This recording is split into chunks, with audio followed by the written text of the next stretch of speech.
Hey everyone, welcome back to the channel. Before we dive in, I want to ask you a question, and I want you to be brutally honest with yourself. Think about the last thing you bought, whether it was a new hoodie, a lipstick, a phone, or even just a cup of boba tea. Did you buy it because you actually needed it? Or was it because, well, it felt like everyone else was buying it? Let's go a little deeper. Is the job you're working right now what you really wanted to do when you were 18? Is your current relationship status a choice you made from the heart? Or is it just because you felt like, hey, at my age, this is just what people do? Have you ever loved something? A hobby, a style, an idea, but because no one around you seemed to care, you slowly started to feel like, maybe it's not that great after all. If you hesitated on even one of those questions, congratulations, you're human, and you're experiencing a hardwired program in the human brain that is almost impossible to switch off. Psychologists call it conformity, but I'm not here to give you a textbook definition today. I want to take you inside the machine. I want to show you how conformity quietly hijacks your shopping habits, how it messes with your reflection in the mirror, the career path you choose, and even your views on marriage. Essentially, it's a silent force shaping your entire belief system about how your life is supposed to be lived. And at the very end of this video, I'm going to ask you a question that you've probably never seriously asked yourself. If the eyes of society vanished overnight, what would be left? What would you actually want? Are you ready? Let's get into it.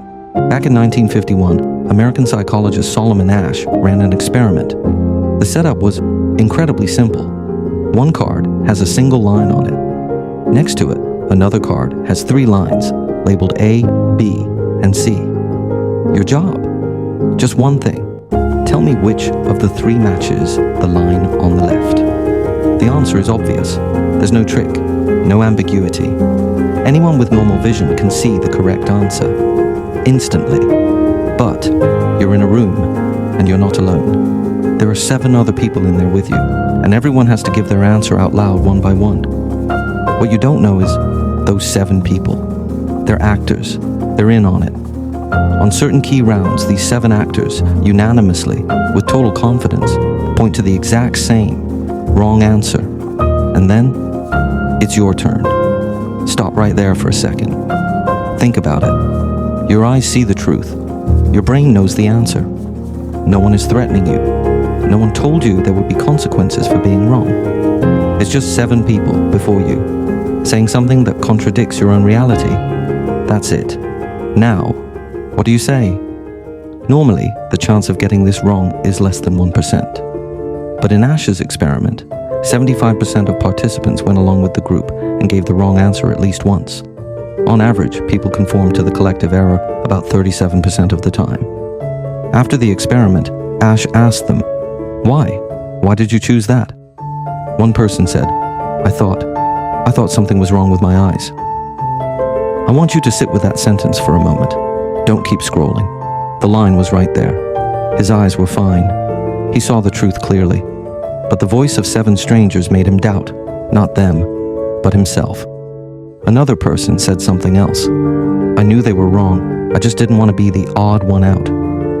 Now, notice this. 2 completely different triggers happening at the exact same time. Mechanism. 1. You actually start to believe you're wrong. It's not an act.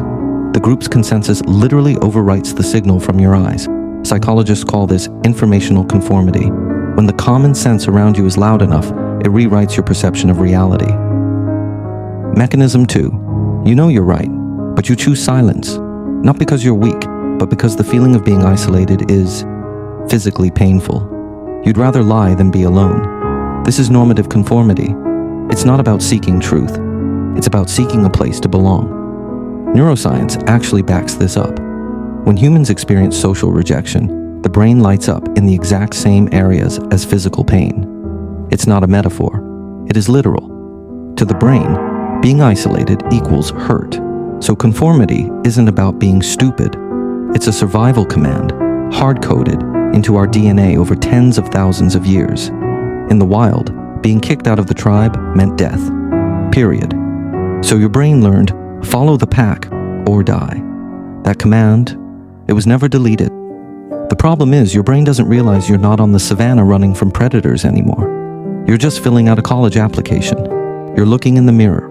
You're deciding whether to quit that soul-crushing job, or if you should get married before you turn 30. But that survival command, it's still running. Asch did more versions of this experiment, and he found some fascinating things. First, when the group size goes from 1 person to 3, the pressure to conform skyrockets. But once you hit 3 people, adding more doesn't change much. That means the voices of just 3 people are enough to crush your confidence. Second, if the actors showed even a hint of hesitation, conformity dropped. Certainty is the fuel for this trap. The more sure the crowd sounds, the more you doubt yourself. And finally, if the participant was allowed to write their answer down privately, conformity vanished. I want you to remember that detail. When no one is watching, the pressure disappears.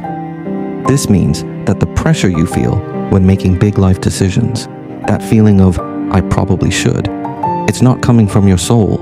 It's just the feeling of being watched. All right, let's step out of the lab and into the world you actually live in every single day. I want you to picture something specific, not just some random stuff you bought, but one specific thing. That one item sitting in the back of your closet or in the corner of your garage, literally gathering dust right now. In the States, we call these impulse buys. Or maybe it was that aesthetic gadget you saw on a TikTok Made Me Buy It compilation. Do you remember how you felt the exact second you hit place order? Let me describe it for you. It wasn't the satisfaction of getting something you needed. It was more like a low-level nagging anxiety that suddenly vanished. The name of that anxiety? Am I falling behind? Psychologists call this social proof. When we aren't sure what the right choice is, we look at what everyone else is doing as a shortcut for correctness. In the pre-internet days, following the crowd was actually a smart survival move. But in 2026, this system has a fatal glitch. It can be manufactured. Think about it. Over 50,000 units sold. That can be faked. Thousands of 5-star reviews. Those can be bought. Limited drop, only 20 left. That's often just a line of code.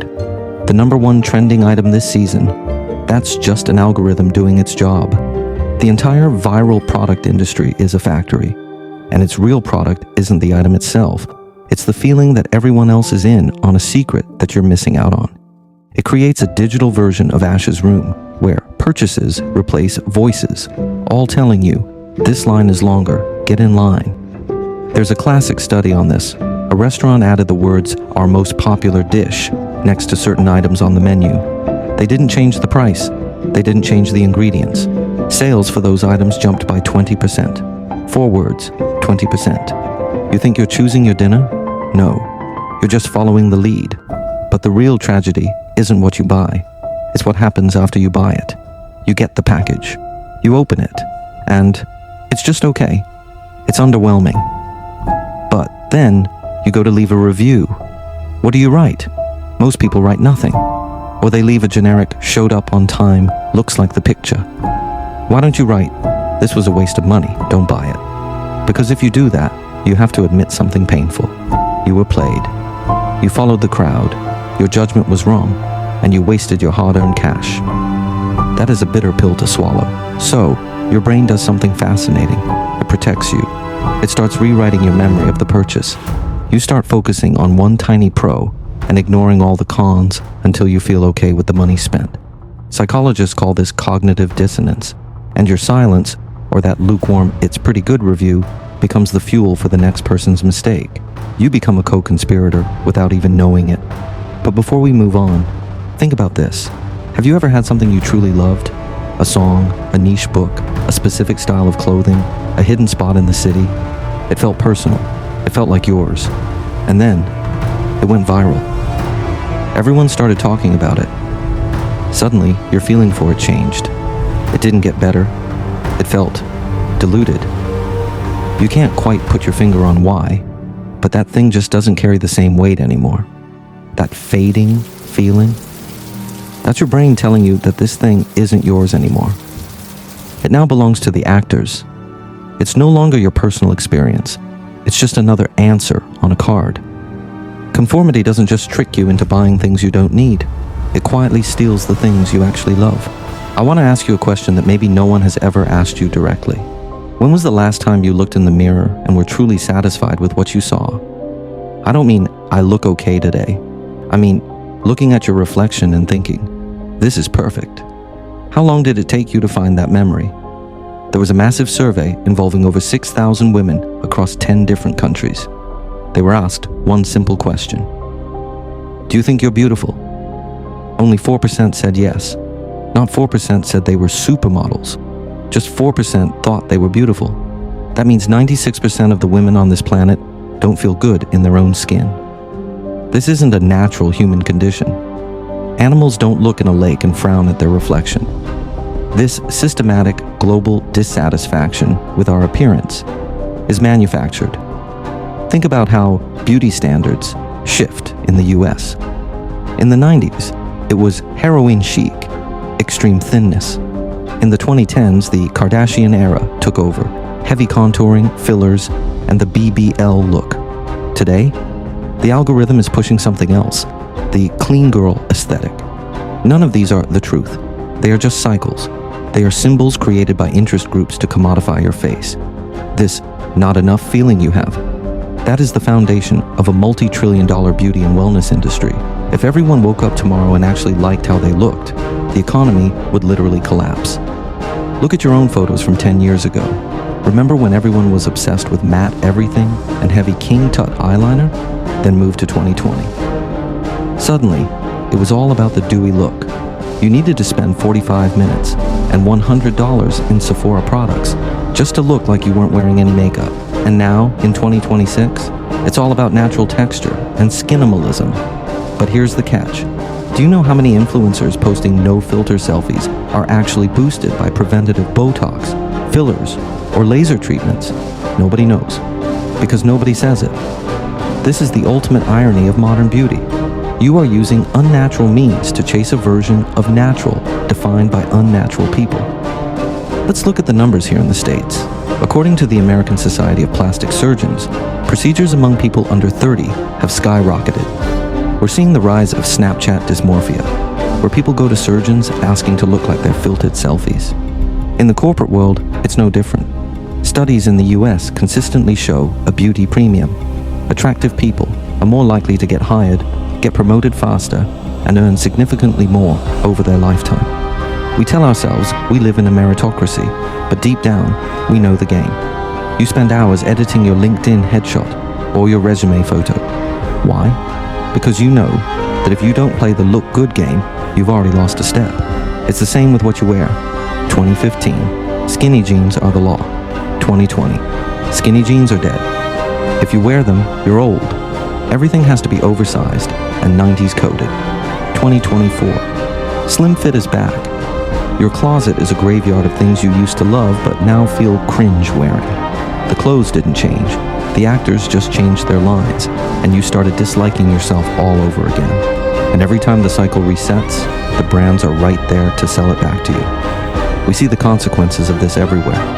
In the US, record numbers of young people are reporting appearance anxiety. We are seeing a decline in dating and a massive surge in social isolation. When a society decides that your face determines your value in your job, in your love life, in your place in the world, people start to check out. They stop trying. They stop dating. They stop dreaming. Let me ask you one last thing. When was the last time you posted a photo with zero filters? No smooth skin setting, no subtle lighting adjustment, no cropping out the parts you don't like. Just you. Do you remember that split second of hesitation before you hit post? That hesitation, that wasn't an aesthetic choice. That was the fear of the actors in the room. You know the answer. I want to describe a scene to you. It doesn't have to match your life perfectly. I just want you to listen and see if any small detail, just a single one, hits a nerve. Picture yourself at 18. You're sitting at a desk, looking at a college application or a list of potential majors. This is probably the first time in your life you're being asked to make a truly massive decision. But here's the thing. Nobody taught you how to look inward.